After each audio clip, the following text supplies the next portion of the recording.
Amados irmãos, a paz do Senhor em Cristo Jesus. Que Deus nos abençoe e nos dê sabedoria para ministrarmos mais uma lição da nossa Escola Bíblica Dominical. Neste instante, estaremos fazendo o comentário das lições bíblicas de adultos, que tem por tema a Igreja eleita, redimida pelo sangue de Cristo e selada com o Espírito Santo da promessa. Essa lição é a lição de número 2. E estaremos estudando o tema, a sublimidade das bênçãos espirituais em Cristo. Quero convidar a todos para, neste momento, que está assistindo esta videoaula pelo nosso canal do YouTube, o IEADAL Messias, a ser um dos nossos seguidores. Ative o sininho para que todas as videoaulas que nós postarmos das diversas faixas etárias, você possa receber a notificação em seu telefone, tá bom? Então já pode deixar aqui o like, deixar um joinha para nós e você estará assim ajudando a este trabalho evangelístico. Então, o nosso textuário da aula de hoje nos diz: Bendito Deus e Pai de nosso Senhor Jesus Cristo, o qual nos abençoou com todas as bênçãos espirituais nos lugares celestiais em Cristo. Efésios capítulo 1, versículo 3. A nossa verdade prática diz: Deus nos elegeu em Cristo antes da fundação do mundo, para que desfrutássemos das bênçãos espirituais. Faremos agora a nossa leitura bíblica em classe, que diz: Bendito Deus e Pai de nosso Senhor Jesus Cristo, o qual nos abençoou com todas as bênçãos espirituais nos lugares celestiais em Cristo, como também nos elegeu nele antes da fundação do mundo, para que fôssemos santos e irrepreensíveis diante dele em amor, descobrindo-nos o mistério da sua vontade, segundo o seu beneplácito que propusera em si mesmo, de tornar a congregar em Cristo todas as coisas na dispensação da plenitude dos tempos, tanto as que estão nos céus como as que estão na terra. Nele, digo, em quem também fomos feitos heranças, havendo sido predestinado conforme o propósito daquele que faz todas as coisas segundo o conselho da sua vontade, com o fim de sermos para louvor da sua glória, nós, os que primeiro esperamos em Cristo, em quem vós também estáis, depois que ouvistes a palavra da verdade, o evangelho da vossa salvação. E, tendo também nele crido, foste selado com o Espírito Santo da promessa, o qual é o penhor da nossa herança para a redenção da possessão de Deus, para louvor da sua glória. Amém? Esta leitura encontra na carta de Paulo aos Efésios, capítulo 1, versículos 3, 4 e do 9 ao 14. Amados irmãos, na nossa lição de hoje, nós estaremos estudando este texto em tela.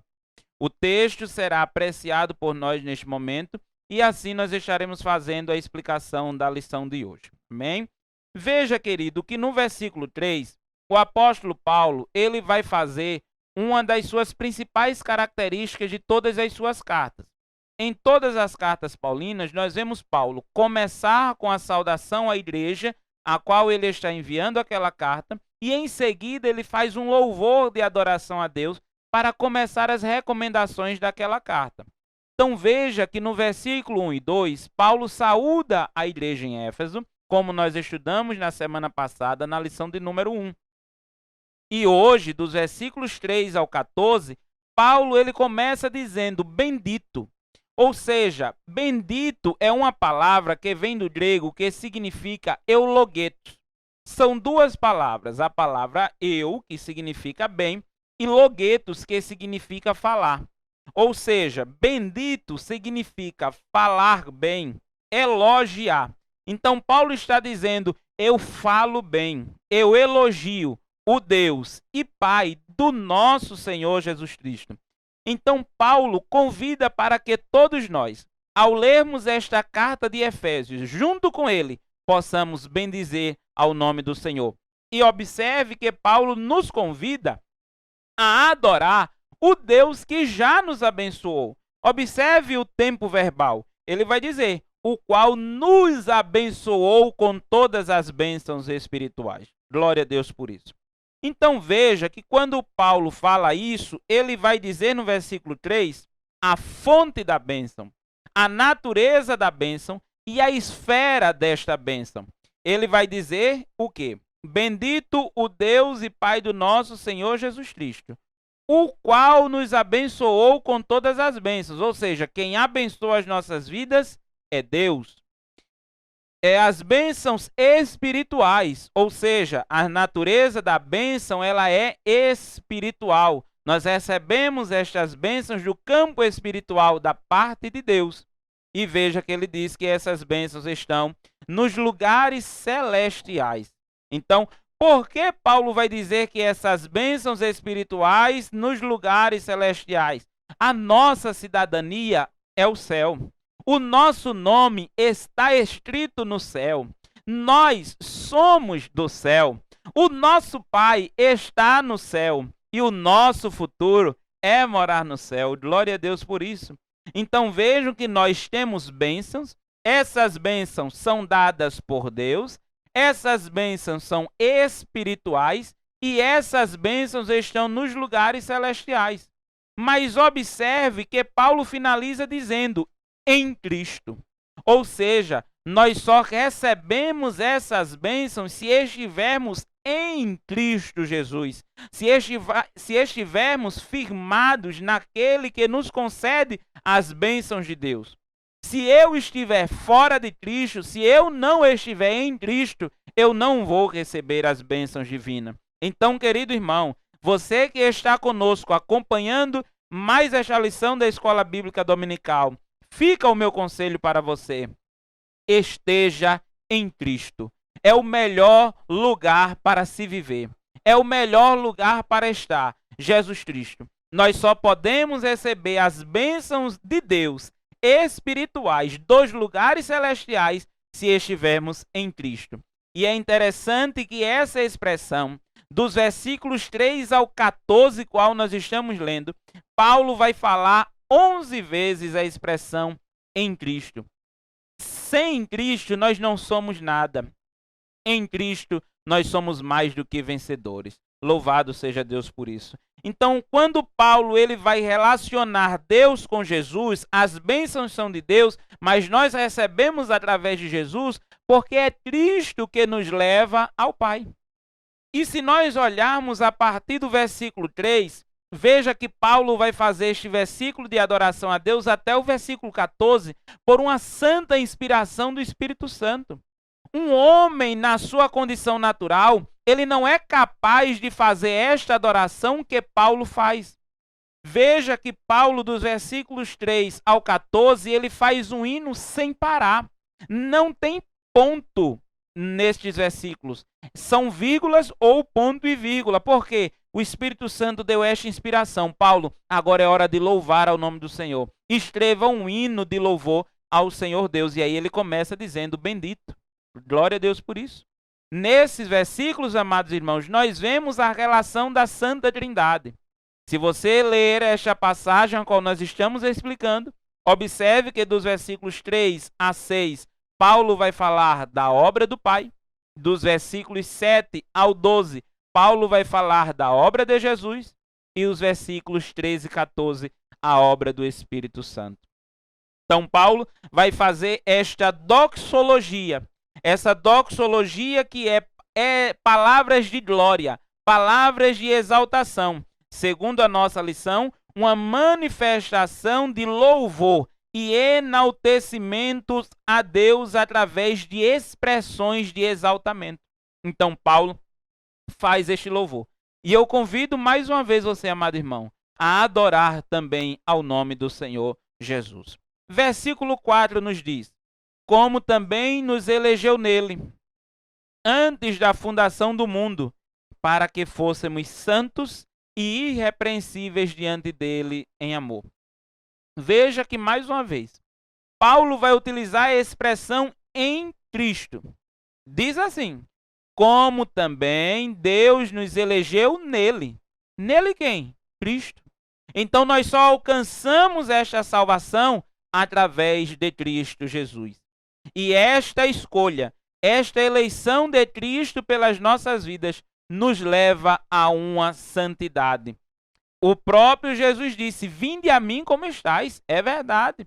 Mas nós não podemos negar que quando nós chegamos a Jesus da maneira que estamos, maltrapilho, ferido, machucado das imundícias do pecado, nós chamamos um banho com sangue carmesim, o sangue do Cordeiro, que nos torna puro.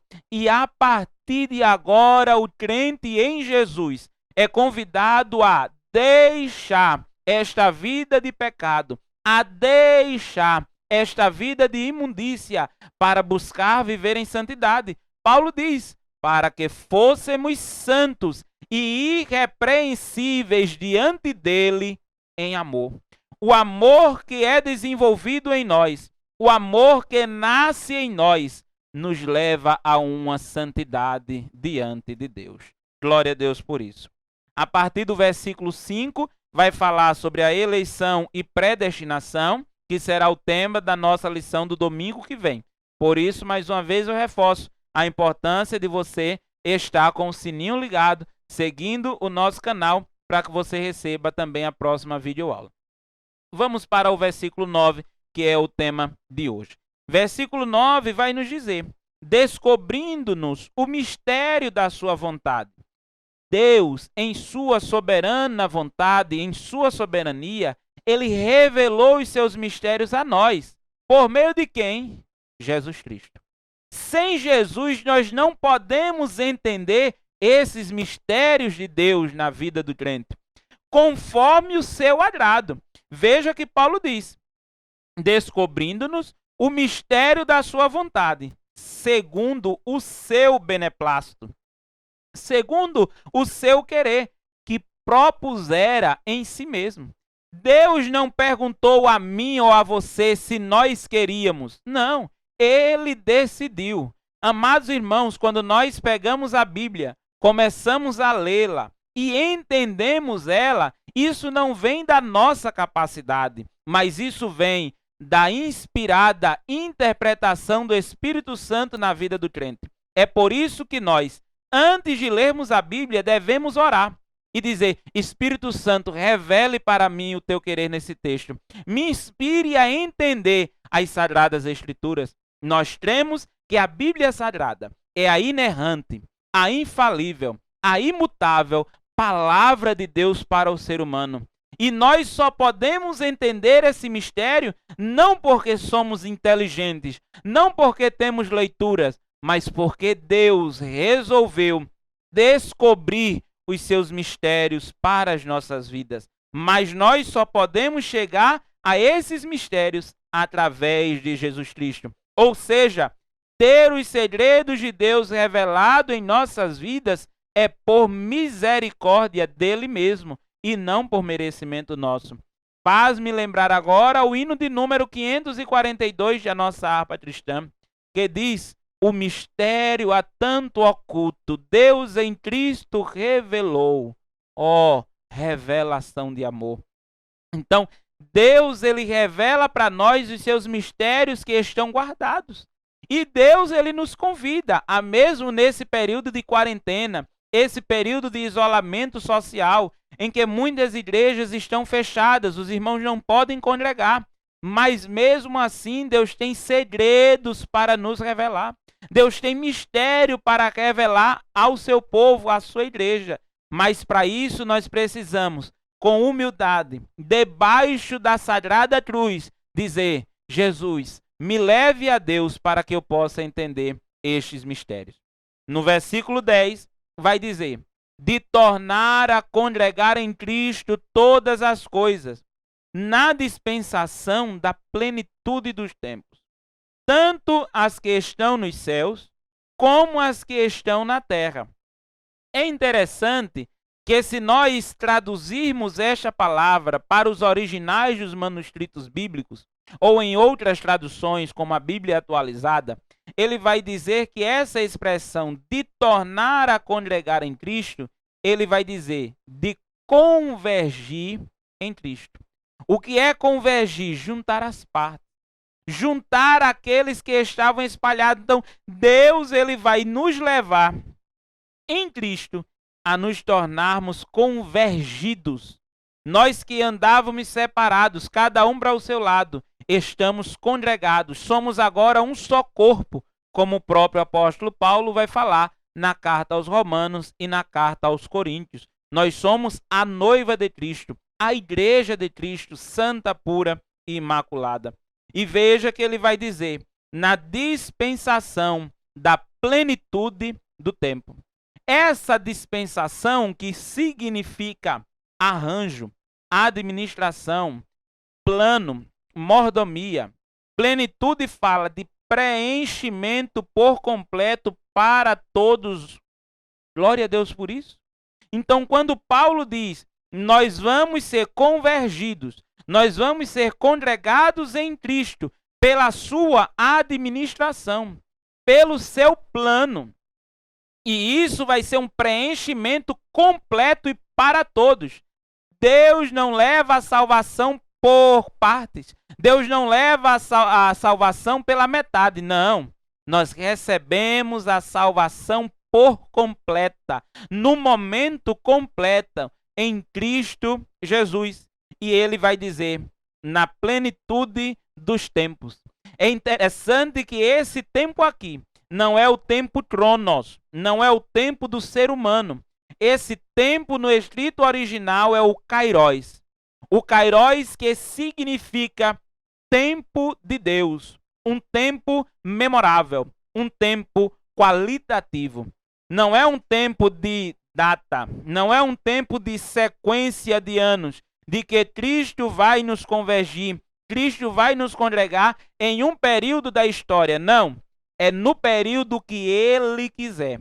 No período que Ele determinar, será um tempo memorável para todos nós. Nós estamos no kairos de Deus. Nós estamos aguardando esse tempo de Deus nas nossas vidas. E veja que ainda no versículo 10 ele diz, tanto as que estão nos céus, como as que estão na terra.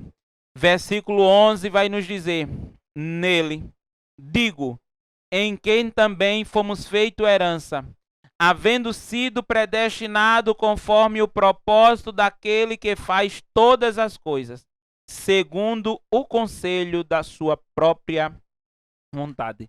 Deus não pede conselho a ninguém. A sua própria vontade, segundo o conselho da sua vontade, Deus faz as coisas conforme o seu propósito. E neste versículo, nós podemos ver que Cristo não apenas nos deu uma herança, mas Ele nos fez a herança. Versículo 11, nele digo, em quem também fomos feito herança. Você é uma herança de Deus para Jesus. Quando Deus nos tirou do mundo, Ele disse, ó Jesus, isso aqui é teu, é a sua herança, nós somos feito esta herança. Não conforme o nosso desejo, mas segundo o conselho da sua própria vontade. Então, isso aqui é muito interessante de nós observarmos. E veja que não é um acidente. Não é do nada que Deus disse, eu acho que eu vou salvar o José. Eu acho que eu vou salvar a Maria. Não, senhor, não, senhora. Veja que diz, havendo sido predestinado conforme o propósito daquele Deus que faz todas as coisas. Glória a Deus por isso. Glória a Deus por isso. Avancemos. Versículo 12 vai dizer, com o fim de sermos para louvor da sua glória, nós, os que primeiro esperamos em Cristo. Mais uma vez, Paulo vai usar essa expressão, em Cristo, por Cristo, é para Ele, com Ele, sem Ele, nada do que foi feito se fez. Glória a Jesus por isso. Essa igreja está afirmada porque está em Cristo. Mesmo sem podermos nos congregar no templo, a igreja não para de avançar porque está em Cristo. Por mais que o inimigo tente parar a marcha da igreja, ele não consegue porque estamos em Cristo. Amado irmão, nós só alcançamos a vitória se estivermos em Cristo Jesus. E agora veja que ele vai dizer o objetivo desta salvação. O objetivo deste propósito nas nossas vidas. Por que é que Deus nos elegeu? Porque é que Deus nos fez herança, versículo 12, com o objetivo de sermos para o louvor da sua glória. Deus convoca a sua igreja para a glória dele mesmo. É o objetivo do ser humano. Nós somos feitos para glorificarmos ao nome do Senhor. E quando nós glorificamos a Deus, Deus ele também é glorificado em si. Glória a Jesus por isso. No versículo 13, é muito lindo este versículo. Veja o que está escrito na palavra do Senhor. Em quem também vós estáis, depois que ouvistes a palavra da verdade, o evangelho da vossa salvação, e tendo também nele crido, foste selado com o Espírito Santo da promessa. Nós só estamos em Cristo. Nós só estamos firmados na rocha verdadeira. A pedra de esquina que foi rejeitada pelos seres humanos. Depois de ouvirmos a palavra e crermos nela. A palavra mesmo vai dizer, a fé vem pelo ouvir. E o ouvir a palavra de Deus. Contudo, é importante fazermos uma observação. Veja que ele vai dizer, a palavra da verdade. Não adianta nós querermos pregar uma palavra falsa. Não pregarmos o evangelho genuíno. A fé que leva a esta salvação, ela só vai ser gerada se nós pregarmos a verdadeira palavra do Senhor Jesus. E Paulo vai dizer isso aos irmãos em Éfeso. Olhem, vocês estão em Cristo, mas depois que ouviram a palavra da verdade.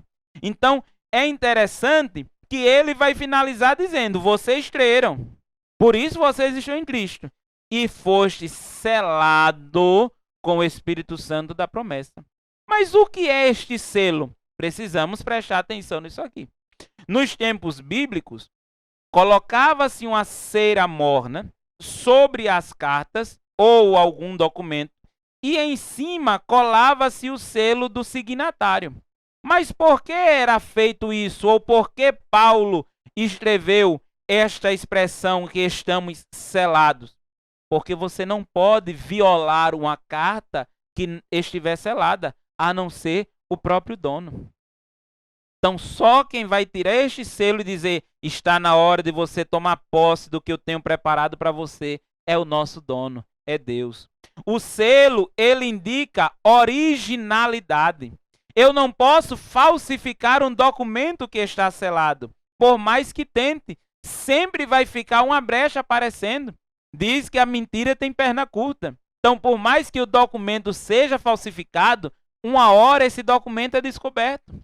Então, se o inimigo tentar falsificar as nossas vidas, falsificar o selo, falsificar a nossa salvação, ele não vai conseguir. Porque o verdadeiro selo é o Espírito Santo da verdade. E este Espírito Santo não está na vida daqueles que mentem. Este Espírito Santo não está na vida daqueles que não servem a Jesus.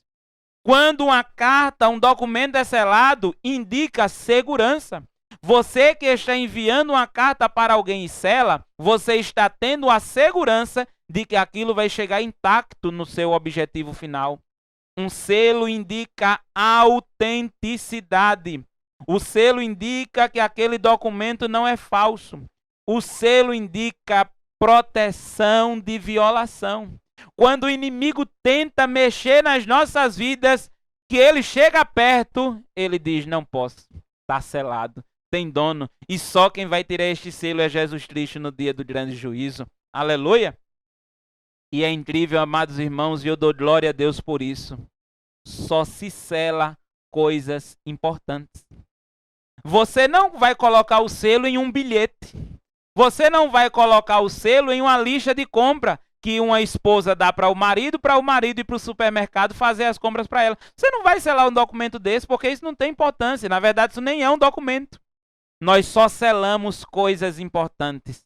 Você é importante para Deus. Você está selado com o Espírito Santo da promessa, porque você custou caro, você custou o preço de sangue. E o apóstolo Paulo disse, a cédula está lá travada na cruz, está pago. O preço do pecado que nos condenava à morte já foi pago pelo sangue. Então nós valemos muito diante de Deus. Capítulo 8, versículo 9 de Romanos, Paulo disse: e se alguém não tem o Espírito de Deus, ou se esse alguém não tem o Espírito de Cristo, esse tal não é dele. Nós só podemos dizer que somos de Cristo, que estamos em Cristo, se tivermos o selo do Espírito Santo em nossas vidas. O selo, amados irmãos, é algo que tem tanta importância que nós vemos lá em Mateus capítulo 27, quando Jesus foi sepultado no túmulo de José de Arimateia, que mandaram selar o túmulo de Jesus, justamente para não inviolar, justamente para alguém não entrar e quebrar o selo de Pôncio Pilatos e falsificarem que teriam sequestrado Jesus. Mas como Jesus, ele é poderoso nos céus, poderoso na terra e poderoso embaixo da terra, ele rompeu aquele selo sem precisar da ajuda de ninguém. O ato de selar não é do próprio ser humano que faz, mas é Jesus quem sela o Espírito Santo nas nossas vidas. Eu, como documento, eu, como carta, eu, como possessão de Cristo, eu não posso selar a mim. Mas quando eu busco a salvação em Jesus, eu recebo este selo do Espírito Santo. Glória a Deus por isso. E no versículo 14, nós vemos o qual é o penhor da nossa herança, para a redenção da possessão de Deus, para o louvor da sua glória. A palavra penhor, no grego, significa arrabon. Isto fala de garantia, entrada, uma espécie de primeira prestação. Eu creio que todos já tiveram a experiência de nós fazermos alguma encomenda, alguma roupa na costureira, comprarmos um terreno, um carro, uma casa. Nós precisamos dar primeiro a entrada. A primeira parcela, na verdade, não é a primeira parcela, mas é a entrada. É uma garantia de que nós estamos interessados em comprar aquilo. Na época bíblica, quando você comprava algo, até mesmo um escravo, você primeiro pagava a metade daquele valor ou uma primeira prestação que tivesse um preço equivalente. Se você desistisse daquele negócio, você não tinha mais direito a pegar de volta o que você já pagou por aquilo. Quando Cristo nos comprou, quando Cristo nos selou, ele disse: olhe, o Espírito Santo é o penhor da herança de vocês. É a primeira parte, é a entrada da glória que está por vir. O apóstolo Paulo disse que esta glória que nós estamos tendo não pode se comparar à glória que nós iremos receber. Mas esta glória já é o penhor, já é o primeiro pagamento, já é a segurança que nós temos que receberemos uma glória muito, muito, mas muito maior do que esta quando chegarmos no céu de glória. Quando este corpo for totalmente glorificado. Então, eu tinha que pagar esta primeira parte do documento. Eu tinha que pagar esta primeira parte da compra. E isso se chamava o penhor. William Barclay, ele vai nos dizer que a experiência do Espírito Santo que temos neste mundo é uma antecipação das alegrias e bênçãos que teremos no céu. Não sei se você pode, mas se puder, onde você estiver em casa, dê um glória a Deus por isso. Eu vou repetir. A experiência do Espírito Santo que temos neste mundo é uma antecipação das alegrias e bênçãos do céu. E, amados irmãos, a outra tradução ou um outro significado para este termo penhor nos originais bíblicos é uma aliança de noivado. Quando um casal está namorando, decide se casar, eles fazem primeiro o ato do noivado. O noivado não quer dizer que já estão casados, mas que estão se preparando para o casamento. O noivado representa um passo que o casal de namorado está dizendo: estamos certos que um dia seremos um só corpo, uma só carne.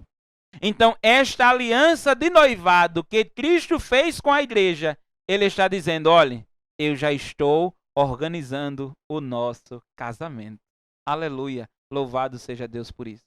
Então, Cristo, ele nos garante que já pagou todas as bênçãos celestiais. E a nossa casa, ele está organizando no céu.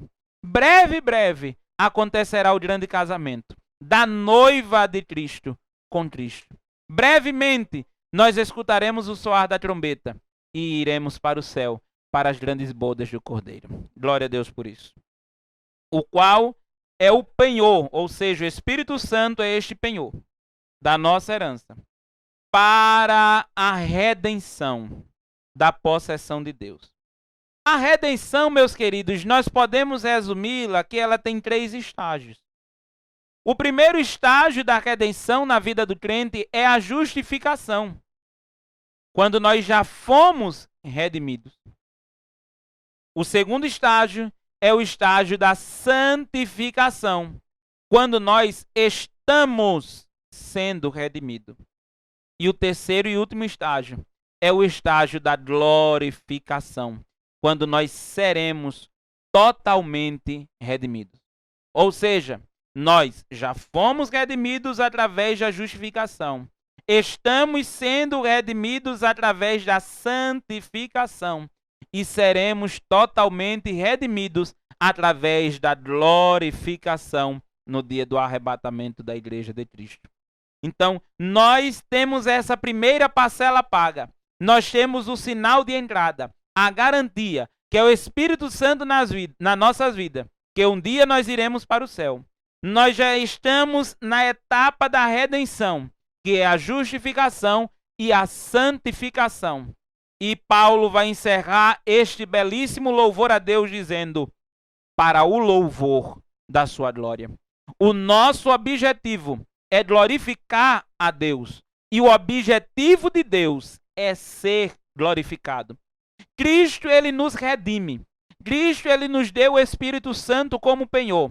Nós recebemos estas bênçãos espirituais porque estamos em Cristo. E isso nos impulsiona a louvarmos ao Senhor, a bendizermos o seu santo nome, a glorificarmos a Deus. Então, nisso, nós podemos dizer que o Espírito Santo tem um papel primordial na vida da igreja. O Espírito Santo opera em nós de uma maneira que ninguém poderia fazer, porque esta igreja está selada. Esta igreja já tem um penhor. Por isso, esperemos em Cristo. Esperemos naquele que nos prometeu que um dia viria nos buscar. Mas, irmão Eliandro, professor de escola dominical, qual é a garantia que eu tenho? Você já tem um penhor. Você já recebeu a primeira parcela. É o Espírito Santo. E você pode convidá-lo a operar mais e mais na sua vida, a lhe ajudar a entender os mistérios de Deus que ele já nos revelou, a alcançar as bênçãos de Deus que ele já nos deu, que estão nos lugares espirituais, que estão nos lugares celestiais. Que Deus te abençoe. Que Deus nos conceda uma outra oportunidade de, na próxima semana, neste mesmo canal, nós estudarmos a nossa terceira lição, que terá como título Eleição e Predestinação. Eu quero nesse momento orar pela sua vida. Aonde você estiver, se puder, curve a sua cabeça e nós vamos fazer um agradecimento a Deus pela revelação da sua palavra nas nossas vidas. Repito o que eu falei durante a aula. Nós não teríamos condições de entender esta palavra santa, mas o Espírito Santo, o qual é o nosso penhor, ele interpreta, ele abre para nós o leque dos mistérios de Deus.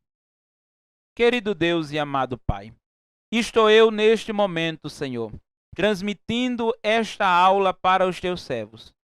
Todos aqueles, Pai, que chegaram até o final desta aula, eu creio que foram edificados pela tua palavra, assim como eu, que fui edificado ao preparar esta aula. Os teus filhos estão sendo edificados ao assisti-la. Pai, eu quero te agradecer por toda a equipe que ajudou na organização desta aula. Aqueles, Senhor, que neste momento disporam do seu tempo para fazer melhor a tua obra. E assim eu quero te louvar. Pai, revela para nós os teus mistérios. Revela para nós a tua vontade.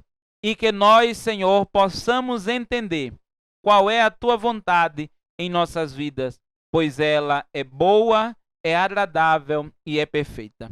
Que no próximo domingo, Deus, estejamos aqui de volta, transmitindo mais uma vez a tua palavra e que assim as nossas vidas sejam edificadas.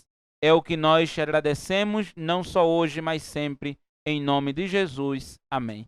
Deus te abençoe. Muito obrigado por assistir essa aula. Não esqueça de dar um joinha, de seguir o nosso canal e assim o Senhor estará nos abençoando. Amém.